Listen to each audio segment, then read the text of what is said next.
The Real Estate Photography Podcast is brought to you by tourbuzz.net, high-definition virtual tour and photograph hosting, now with interactive floor plans.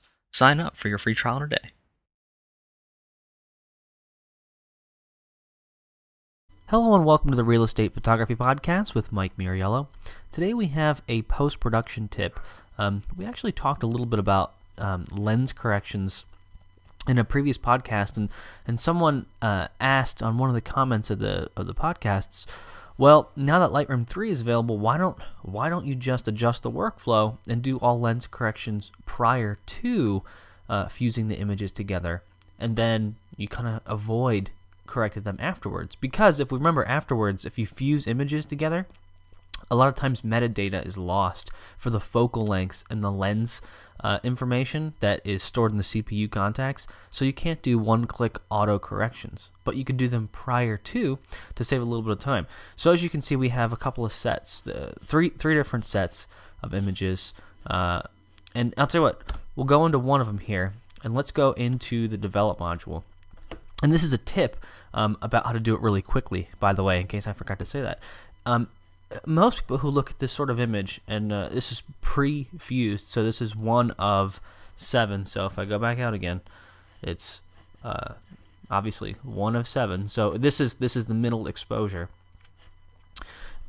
Anyone who normally looks at this is going to say, "Oh, looks great, no problem." But you and I both, we know that there's some lens distortion happening here, and all you got to do is to get a fairly rough estimate of the correct lens is just click the Enable Profile Corrections in Lightroom, and it'll do pretty well. It's not perfect. In fact, it actually bloats it out a little bit too much in this case, but it's a better starting point than this where everything's kind of pin-cushioned in. But here's the thing. Let's go ahead and say we had a large amount of photos. So let's say it's a 5-bedroom house, kitchen, dining room, living room, all these different areas, and you didn't want to have to go ahead and go into each picture and say Enable Profile Corrections. That's going to be a little time consuming. So what you can do is I'll go ahead, and I'm just going to do this on the first 7, for example. We highlight 7. Because what we did was we created a preset, and all of a sudden I can say Auto Lens Correction, and this little plus or minus sign, which means there's an adjustment made, is going to be made on all of them.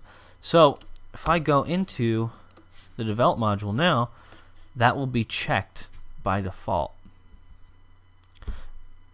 And you can see it's for in each and every exposure, which is really convenient for batch processing. Now you're probably wondering, how did you make that Auto Lens Correction preset? All you do is hit plus on the preset. Well, first of all, you say, and you call it whatever you want. We're going to check none except for the lens corrections. And then you hit create, and there is your preset. And we can do the same thing for this kitchen, or let's just do it for all of them. And we're going to do Auto Lens Correction, and it's going to process, and all of a sudden, every single image, we'll go to the medium exposure so we can actually see what's going on. Every single image is going to have the profile corrections already made. So that's already checked. And it picks the right lens and the right profile. And I uncheck it, it fixes a little bit of the imperfections in the lens. So that's a quick and easy way to do it before you fuse the images together. Well, thanks for watching. Have a good one.